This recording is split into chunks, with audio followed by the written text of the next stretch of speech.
Hello everyone, welcome to Hema's Home and Garden in USA. I told you guys I will show you the update of onion seeds after 10 days. I couldn't hold myself up until 10 days. So I sneaked in to see how the seeds are doing, and I was surprised to see all the seeds germinated. So we started the seeds on January 2nd, 2021, and it has been complete 6 days since we started the wet paper towel method. I kept these seeds, Ziploc in my unheated basement. I think the temperature there was around 55 to 60 degrees Fahrenheit. So I will show you how the seeds are doing now. Okay, now let me take the Ziploc and show you how the seeds are doing. So these are the red onion seeds.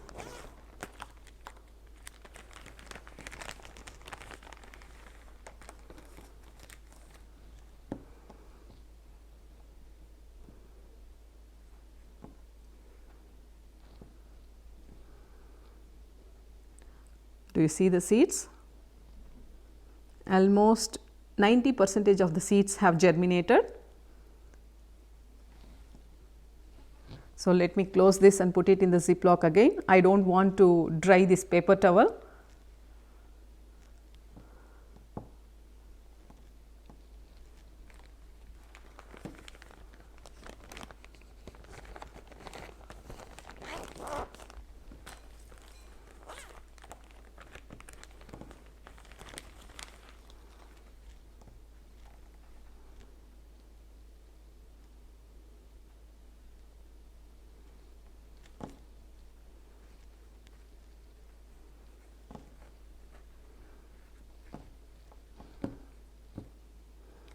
Do you see the seeds?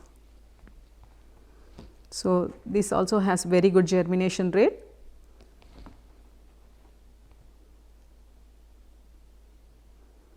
Okay, let me close it again, put it in the paper towel, sorry, Ziploc.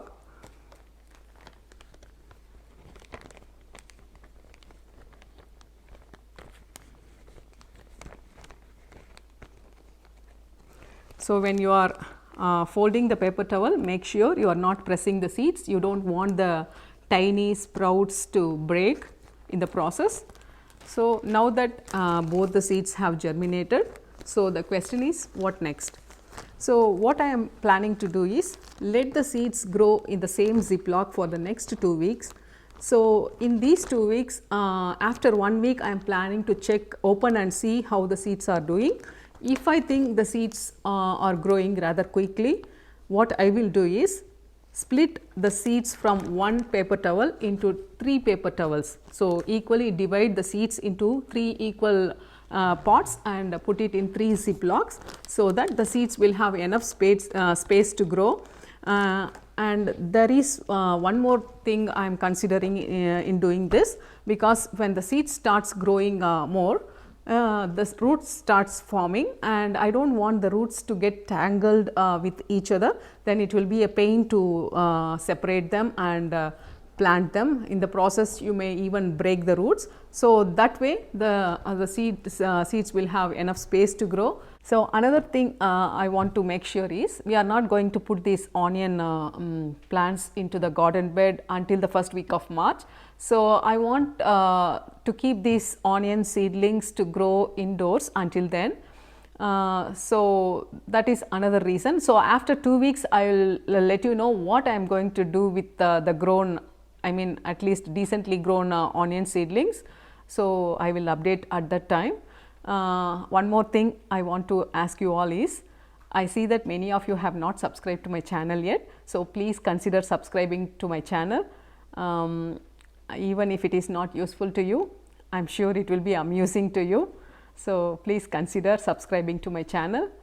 And I see that some of you ask some questions like, if we put onions in the garden bed until end of May, is it not like compromising from planting other summer vegetables in the meantime? And is it not like blocking the vegetable garden bed until June?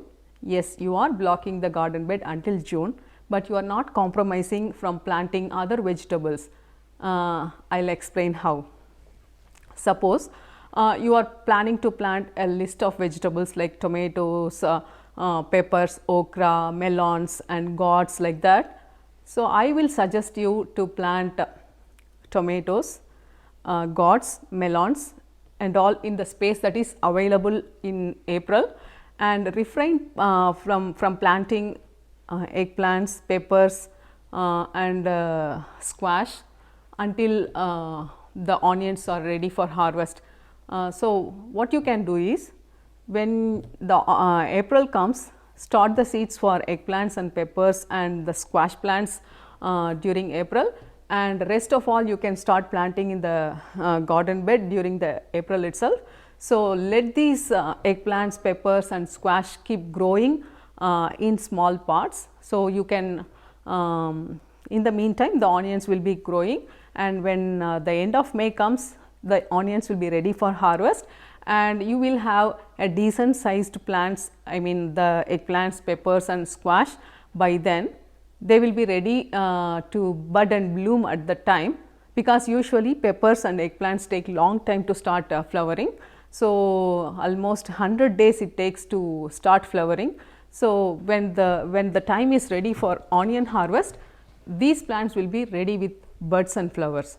So, after you harvest your onions, you can flip the soil completely and let it sun dry for the next 2 days. Amend the soil in the sense you can add compost if you have.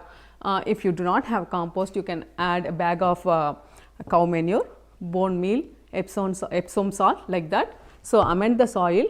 So, after amending the soil, you can transfer the eggplants or peppers or the squash plants that is growing in the pots into the garden beds.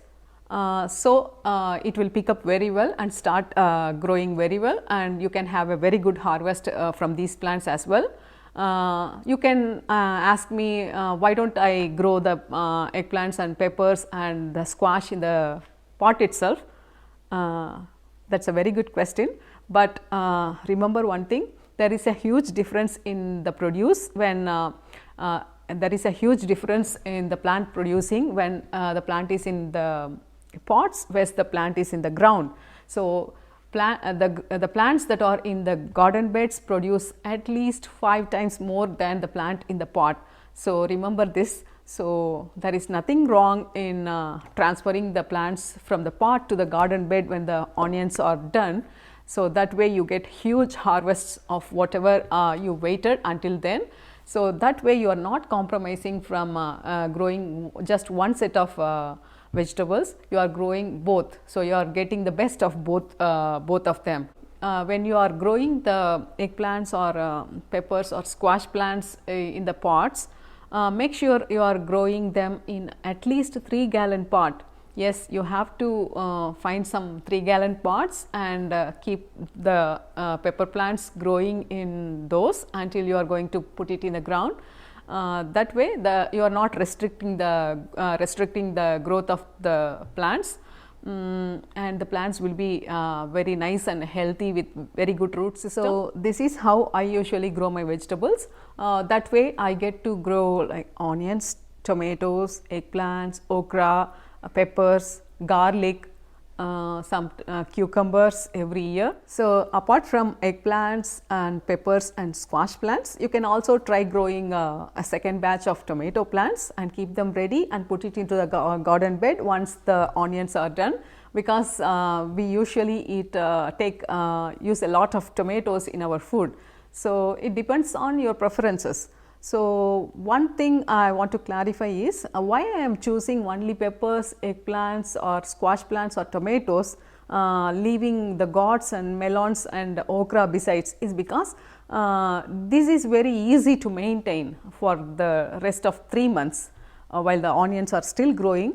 It is very easy to maintain the eggplants, pepper plants or the tomato plants, because they are not going to grow into vines. So, the gourds, the melons they are not easy to maintain because they grow in the vine form, and it is a nuisance to support them and let it keep growing for next to 3 months, because the gourds usually grow into huge vine, so it's practically not possible to grow them in the pots until the onions are ready for harvest. And at the same time, okras do not take the transplanting very well. It's always best choice to plant okra seeds directly into the ground once the weather is good.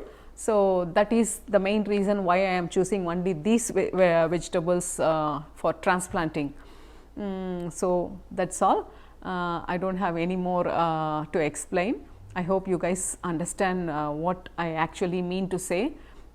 And finally, I have a question for you guys. This is purely for fun. If you are given a choice to grow only 2 or 3 vegetables in abundance, what will be those vegetables and what is the reason for choosing those vegetables? So please type your answers in the comment section, and please do not send your answers in Facebook Messenger. So whatever answer I think is the best reasoning, that person will be given a shout out in my next video. Thank you for watching.